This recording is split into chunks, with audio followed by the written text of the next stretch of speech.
So, Mission Impossible: The Final Reckoning was directed by Christopher McQuarrie, and it stars Tom Cruise, once again returning as Ethan Hunt, as well as a few other familiar faces from this franchise, including Ving Rhames, Simon Pegg, Haley Atwell, uh, Palm Clementif. A whole bunch of people appear in this movie, a bunch of new faces in this movie too, such as Nick Offerman, Hannah Waddingham, so on and so forth. And this movie taking place immediately after the events of Mission Impossible: Dead Reckoning Part 1, or just Dead Reckoning at this point.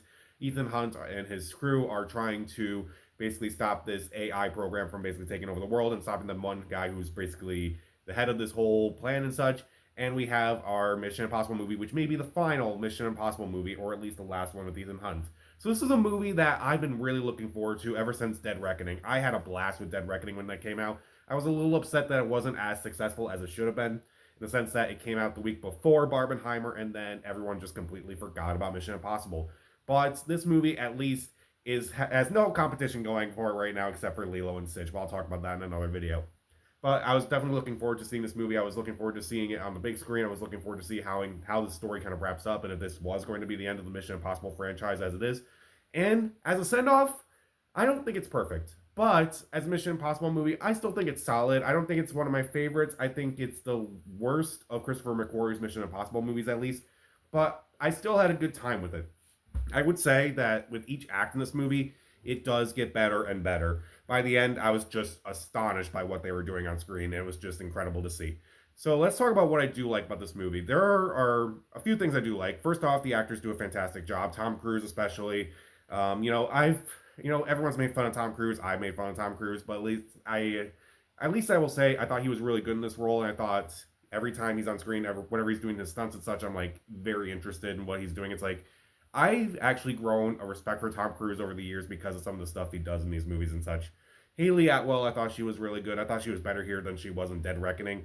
Once again, some of the returning faces, such as Simon Pegg as Benji, Ving Rhames as Luther, I thought they were really good. Ving Rhames in particular, which I won't spoil by any means, but I do think he's really good in this movie. As far as some of the new faces go, the only two that I thought were really good despite the limited screen time were Tremel Tillman from Severance. I thought he was pretty good for his brief role. Kind of going one on one with Ethan is like, okay, that was actually pretty cool, and you're actually doing a lot with your few scenes. He was really good. Katie O'Brien's also in those scenes, and I thought she did a good, decent job. Again, kind of going back and forth with Tom Cruise a little bit. She did a decent job. And Nick Offerman, by the end of the movie, I thought I was okay. I actually kind of at first I didn't like his character, but then by the end I was like, okay, I actually do like your character quite a bit.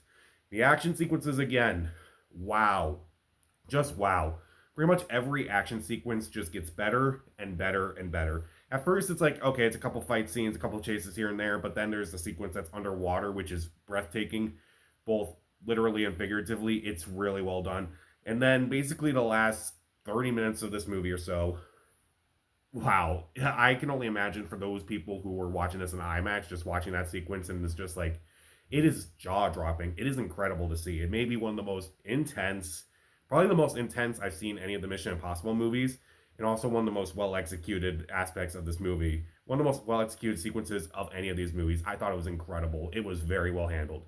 Even the pacing, at least, I thought was actually good. The movie is almost 3 hours long, which I feel like, okay, does this movie really need to be 3 hours long? And I'll talk about that a bit.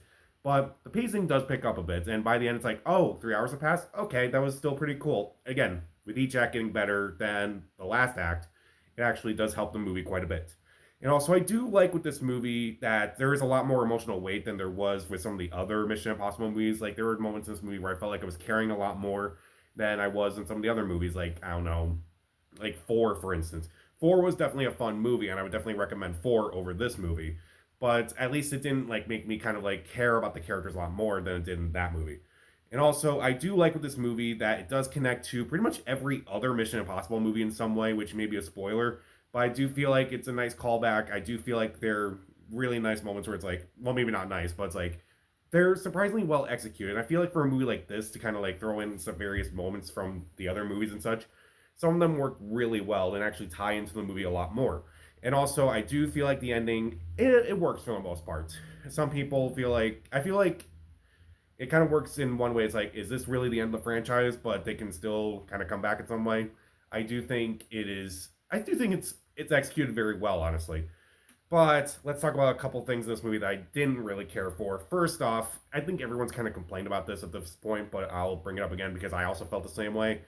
basically the first 30 minutes or so, they're kind of just recapping what the last movie was. Now, I get that Mission Impossible Dead Reckoning was not that big of a success at the box office, but didn't people at least stream it at home or something, or buy it or something like I did? Come on. It's basically kind of just a recap, and I would say I wouldn't say it's like insultingly bad, but it's just kind of annoying. It's like this movie's already almost close to 3 hours, and you're kind of pushing it with all this recapping stuff. And to me, it's just kind of pointless, if I'm being honest. Also, a bunch of the new characters I did not really care for in this movie. I mentioned Nick Offerman earlier. I'll get him out of the way first. For the first 2 hours plus, I'm like, I don't really like your character, and I feel like you're really doing nothing. What are you doing in this movie, man? But by the end, it's like, okay, I can kind of see what you're doing in this movie. Hannah Waddingham is also in this movie. I don't understand why she's in this movie. It felt like another stunt casting thing. Um, Also, there's another person who's added to the team. I forgot the actor's name, unfortunately, but he literally does nothing in this movie except hold a couple people hostage at times. And then there's a scene towards the end of the movie where he literally says, I got nothing else to do. And I'm like, okay, that's actually accurate. So you really didn't need to be in this movie, but you are in this movie. At least with someone like Tremel Tillman and Katie O'Brien, at least I thought those two, while they had about the same amount of screen time as some of these other actors, they at least tried to have more of their characters. They tried to be more than just what they were given, if I'm being honest.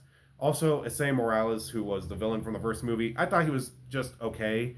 Like, he's kind of like teetering between like very serious villain, but also a very goofy villain, and I couldn't really tell at times. I felt like of all the villains in the Mission Impossible franchise, he's one of the ones where I'm like, I really didn't need to see him come back. But then again, given what this movie is like, he had to come back.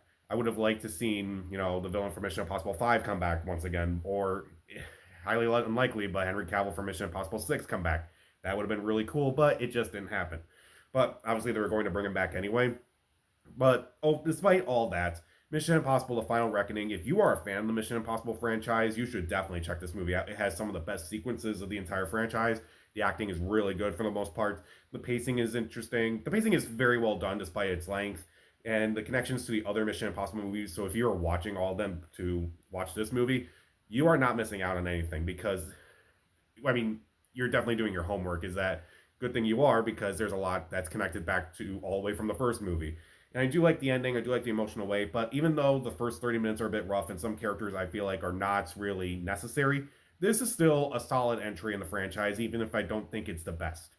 Again, I would say this is probably Christopher McQuarrie's worst Mission Impossible movie, but even his worst is still good enough. Again, when you get to those last 30 minutes, just watch. Just wait for it.